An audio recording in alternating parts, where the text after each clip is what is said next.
This is Stefan from Canto, and you're listening to the Brutally Delicious podcast, Running a Do.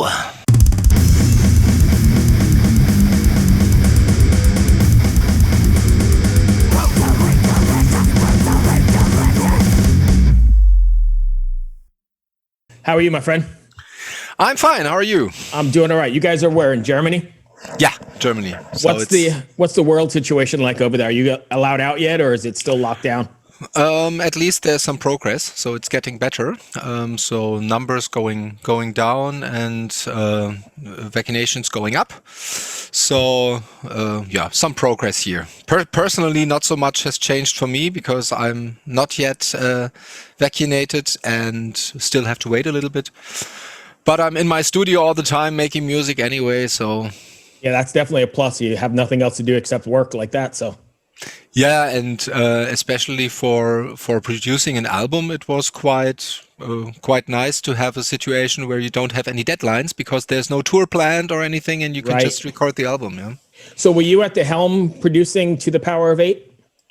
Yeah. So we are sitting here in my home studio, and I just wanted to show the other part, but it's not possible. So the only thing where we really leave that studio is when we record drums. And luckily, when we recorded drums for this album in September last year, COVID took a small break here in Germany, so it was actually possible to enter a studio. And then afterwards, it was just recording singer by singer, which was also allowed, having single persons in your studio. So we managed quite well to get along with the situation, I guess. That's good. You could do it all in-house. So you do all the engineering and the producing? Yeah, exactly. That's beautiful. And as soon as the drums are recorded, I can do everything at this desk. And only for the mastering, we again take external ears who were not involved in the production. Right, but you could send that out, right? You don't have to go anywhere. Yeah, but usually the actually going into the mastering studio for me is something of it's like a ritual to get the production ready. And this time I wasn't allowed, so I was not allowed to join the session, and we had to do it remote as well. It was a little bit unromantic, but it was okay.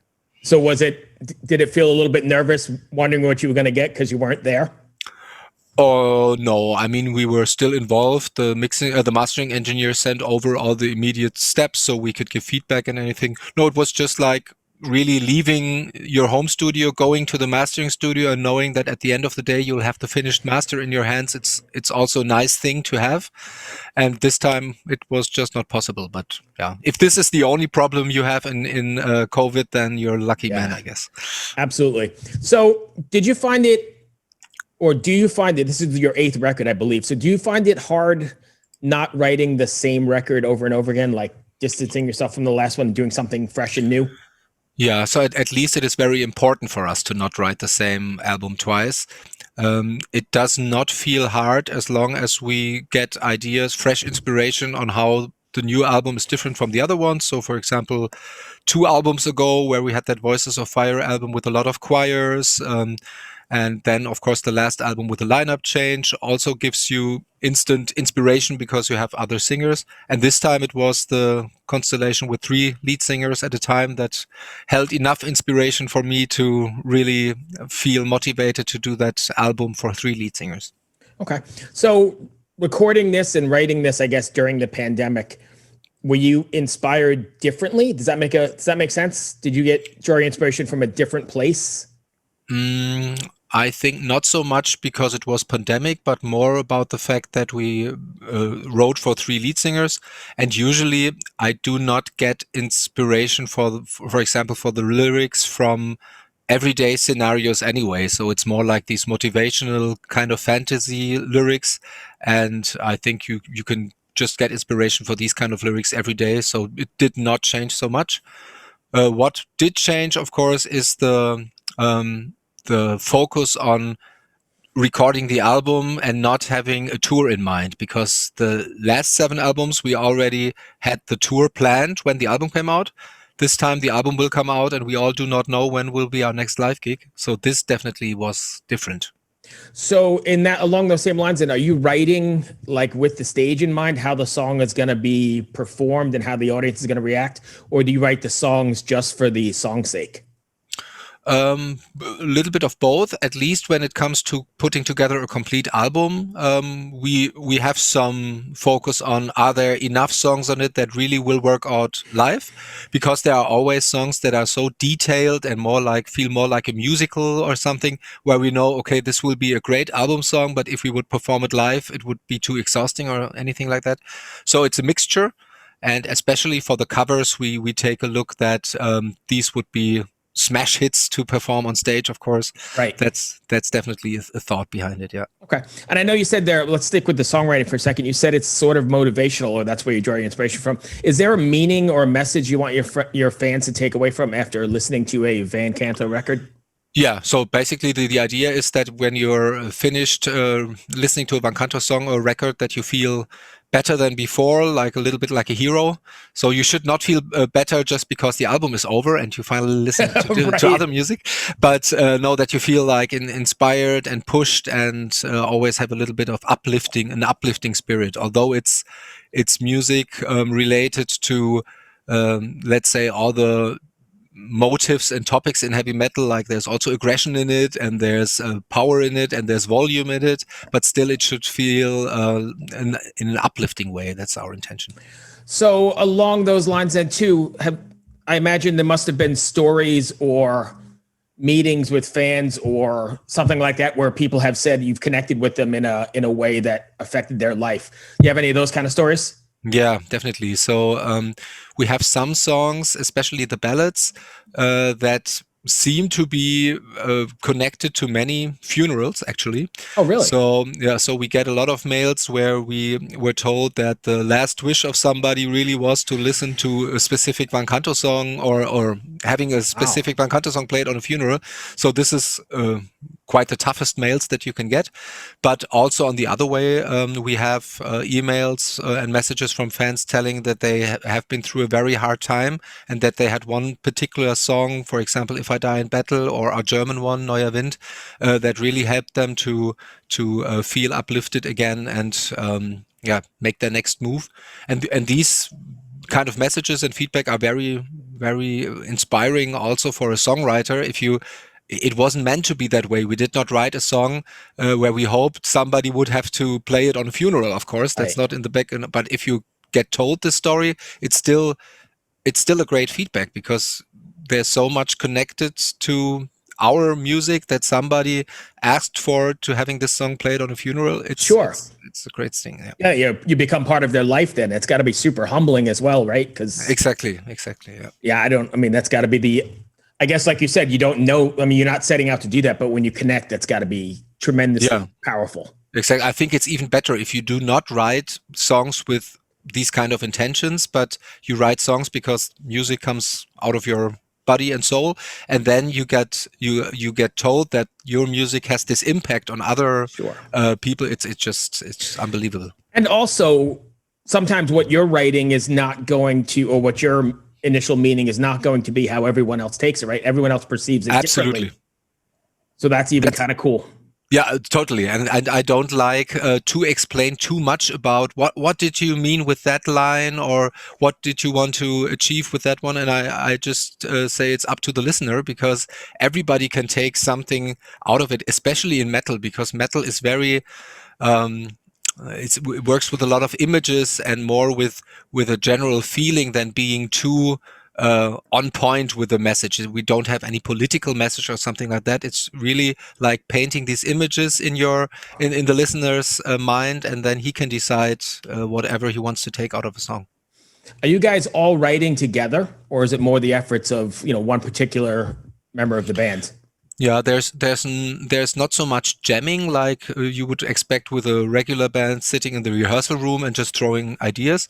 But we already wrote several songs together where somebody had an idea for a verse, and then somebody had, this could be a great chorus. Although in the latest album, To the Power of 8, it was more the effort of me as the original songwriter to have...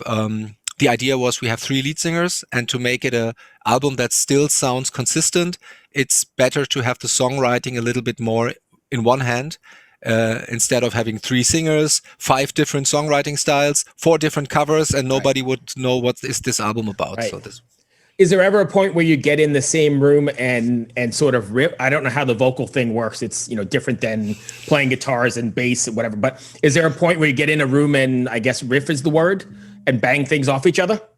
Not so much in this band. If we do, then we actually do it like a regular band with guitars. So we have several guitar players in the band, and if we jam, then we do it on guitar, and then we decide later that riff is cool. We could try to adapt it to a acapella arrangement, but it really happens not so often. Most of the time, it's a private songwriting session, so to say, for one of the composers. And then everything just gets added on and placed in as you go. Exactly. And after 15 years and 8 albums, of course, we know where each singer has his sweet spot, so to say. And we know how we can build the arrangements with drums and the bass vocals and the guitar vocals. So it's also a lot of, what's the English word? Like workmanship. So, you know, when you did something several times and we wrote like 100 songs, then of course at some point you know what you're doing. Yeah. Oh, I mean, I imagine after 8 records and all that touring and all that stuff, you definitely can play off each other and know what's happening for sure. Exactly. Yeah. So obviously there's no touring at the moment, but do you guys have anything planned or any festivals or anything? Yeah, it's so hard to plan. At a certain point, we decided to release the album without any tour plans, because if we really wait for the time where we can have dedicated and definitive plans, the album perhaps would feel so old to us that it doesn't make sense. So now it's just the album.